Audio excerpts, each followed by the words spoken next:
Back on the Rob Dibble Show. Ben Darnell on your afternoon drive. Kirk Kaplan on the ones and twos. Joining us on the Rob Dibble Show hotline is Al Gatulo from 970 The Answer. He also does a craft beer cast at 11 p.m. on Sundays after all your football's over. And Al, how are you, buddy? Taylor, look, I can't give you those Jets tickets for the Jets Giants on Sunday. I can't. I'm sorry. I can't help you. Guys, I'm sorry. Get off the phone. I gotta go. Dude, I gotta go. Off the phone. What was that Guys, like? how you doing? What was that like when Taylor Swift came to the Jets? It's honestly, it's like nobody cares. No, I mean, exactly. really. So you're dating Kelsey. Okay, wonderful. He bought a mansion. It's the same thing with Jada and Will Smith. They were separated for 8 years. I don't care. Get a divorce. Be like normal people. Right. I mean, who cares? This one Tupac had alopecia. So she joined in. Whatever. I don't care. I mean, it's unbelievable the nonsense of this woman. Although, if I were Kelsey, I'd have her at every game. He seems to do better when she's there, as opposed to when she's not there. So I mean, go figure. First of all, keep Tupac out of your damn mouth. That's for one thing. Secondly, I heard these Jets Giants tickets are like astronomical. I saw a cheap seat. New York Post printed out the Vivid seat average ticket prices. The cheap seat goes for $220. What? It's 2 and 5 versus 3 and 3, right? Like what's going on here with the Giants-Jets game? So here's the thing. It's a Giant home game, right? So the upside of it is the Giants won last week. That's great. They're 2 and 5. But now, let's be fair. The chances of the Giants, making a tremendous run and making the playoffs are probably slim to none at this point.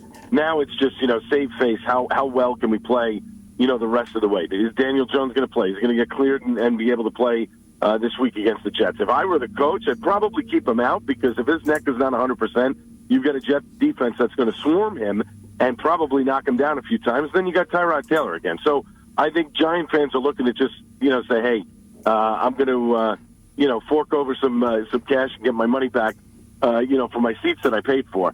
I mean, the only good thing about this is that this game is early. It's a 1:00 game. The weather is supposed to be nice, so it's going to be packed either way, whether it's Giant fans or Jet fans. The place is probably going to be a sellout, and it should be a lot of fun. The upside with the Jets is the fact that Zach Wilson has played well the last couple of weeks. The defense has kept him in games, and Zach has done enough to keep them moving forward, and that's exactly what you want. Listen, Aaron Rodgers is not coming back this season. I mean, I don't care how great his rehab is. He even said it. Pump the brakes. There's a long way to go before I can get on a football field and deal with contact. So your guy is Zach Wilson right now. They're tailoring plays for him. He's making the plays. This is a game against the Giants that is winnable. They get to 4 and 3. They're looking pretty good. So I think the upside for the Jets is much better than the upside for the Giants. Al, as far as the three teams go right now, I mean, the Buffalo Bills, we don't know what we're getting each week with the Buffalo Bills. I'm impressed with the Jets defense and the Giants defense. What do people say in New York about, the improvement to both sides? I mean, obviously on both sides, it's a great thing because defense wins championships, right? You got guys swarming to the ball. The Jet defense is the one that I'm really enjoying more so than the Giants because the Giants have had opportunities to make big plays. Thibodeau had a couple of interceptions that he dropped. Their whole defense is predicated on the blitz. It's all or nothing, and Wink Martindale wants to come at you. And look, let's face it, the Commanders almost pulled it out on Sunday late because of the fact that they're living by the blitz and dying by the blitz. If one of the Commanders' receivers catches the ball, it's a completely different ball game. Whereas the Jets, they're staying in their positions, they're covering the gaps, and then you have this front that is just swarming you over and over. And the Jets' depth is what is keeping them in games. They just when you think, all right, 2 plays in, they're going to get a little tired and gassed. But no, here comes this next round of fresh players that are coming in and hitting you with a tremendous amount of speed. And they showed that in the Denver game against the Broncos, where you're playing at a mile-high stadium, and they should be exhausted, and yet the Jets were just hitting the Broncos with wave after wave after wave. So I think the upside of the Jets defense is much better than the upside of the Giants defense. And look, to be fair, if the Giants defense keeps them in this game this week, they absolutely have a shot to win. I just don't see that happening. I think the Jets defense is just slightly better than the Giants defense. You're 100% right about that Commanders-Giants game and the way the Commanders tried to play that. Now, he did get a lot of one-on-one opportunities because they were blitzing all the time. But, man, Al, I thought Tyrod Taylor threw some really nice balls in that game. He did, but, this whole, narrative now that Tyrod Taylor is going to be the starting quarterback is such nonsense. Daniel Jones is the guy. There's the reason why they paid this guy a lot of money. There's a reason why Tyrod Taylor has been a journeyman throughout the league. He's a good backup quarterback. He has done very well in what he needs to do. But let's not forget, when Daniel Jones was in there, he didn't have Saquon Barkley for the bulk of this, last first half of the Giants season, right? He really only had him, and they were explosive in the Arizona game in the second half of that game. He was without Barkley for a couple of games. And let's face it, the offensive line is a work in progress constantly. They never addressed that from the beginning of the season. So Jones has been running for his life. So it's hard to really evaluate Daniel Jones completely when you're either on the run constantly or you're on your fanny most of the game, because it's just not a fair representation.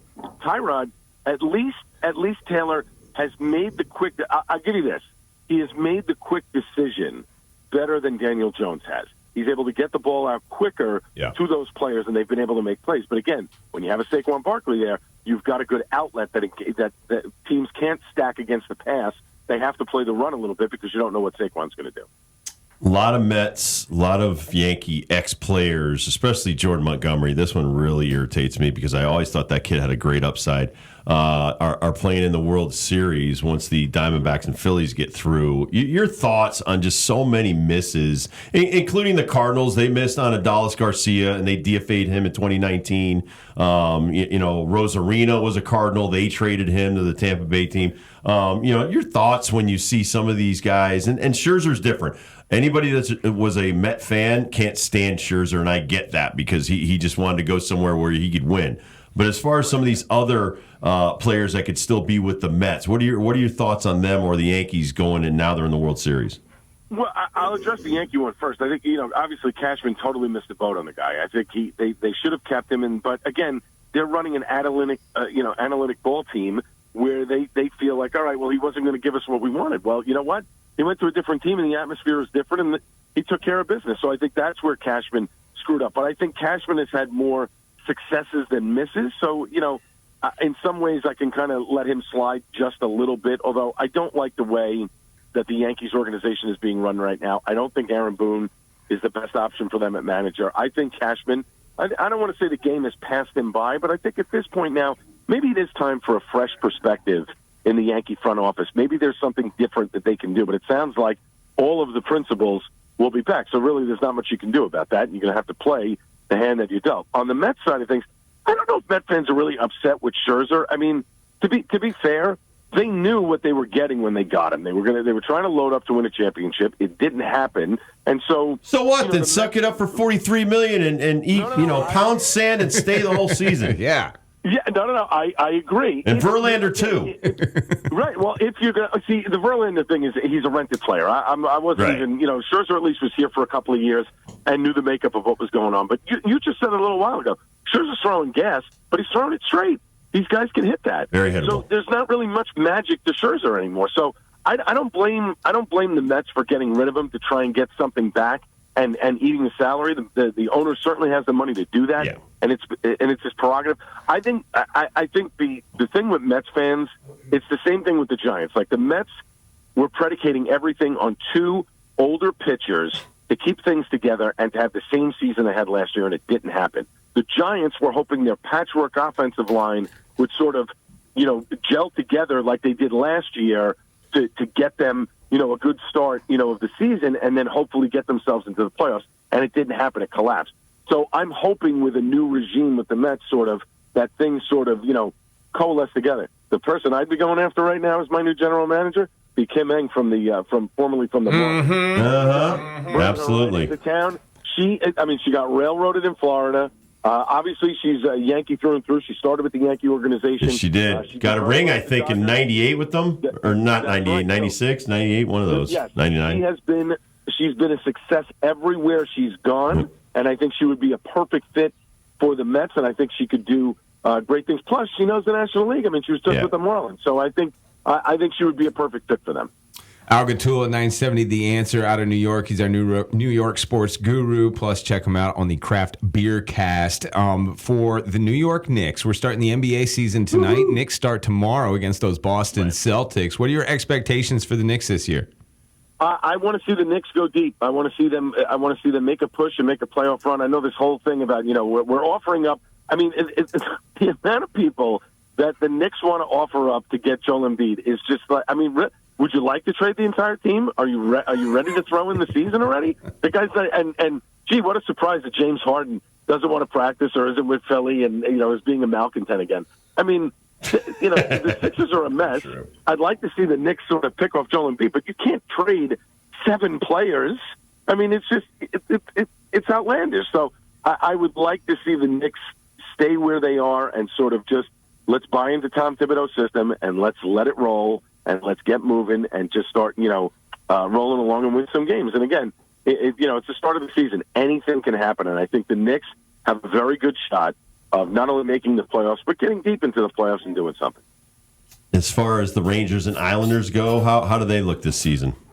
I mean, it's early on. The Rangers 3-2 are out in Calgary tonight for a late game, and I think, look, I love Peter Laviolette. I go back 20 years with Peter. I knew him when he was coach for the Islanders.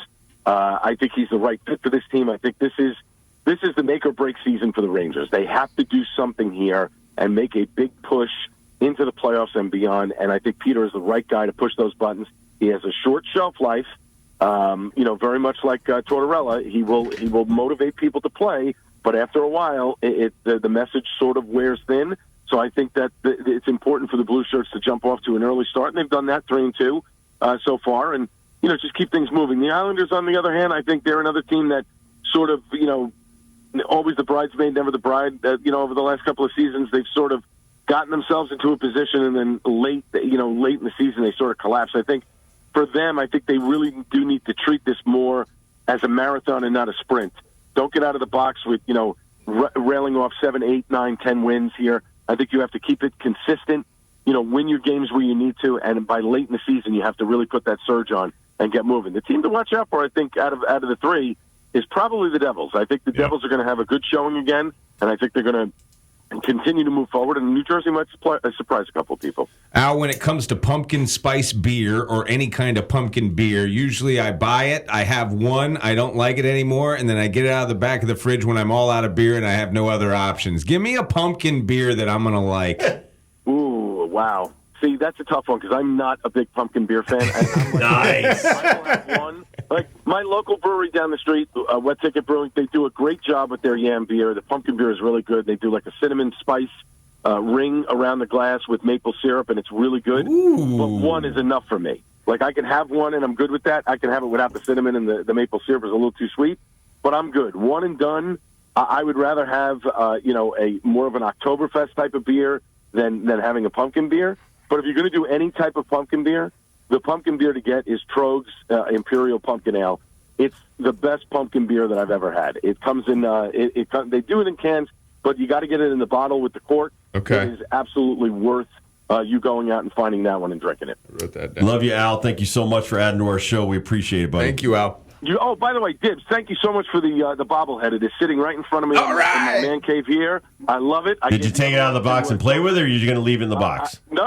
It's not in the box. It's out. It's okay. Right next to Keith Hernandez. So he likes to come out. He's like from Toy Story. Yeah, I like that.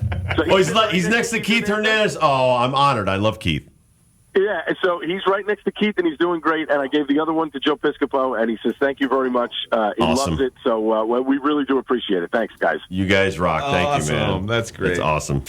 Appreciate it, buddy. Guys, have a good week. Thanks, Al. Bye. Al Gatulo, everybody. Check out his Craft Beer Cast, 11 p.m. on Sunday. When you're just chilling out and you want to know everything about beer and craft beer. 970, The Answer, out of New York. We'll take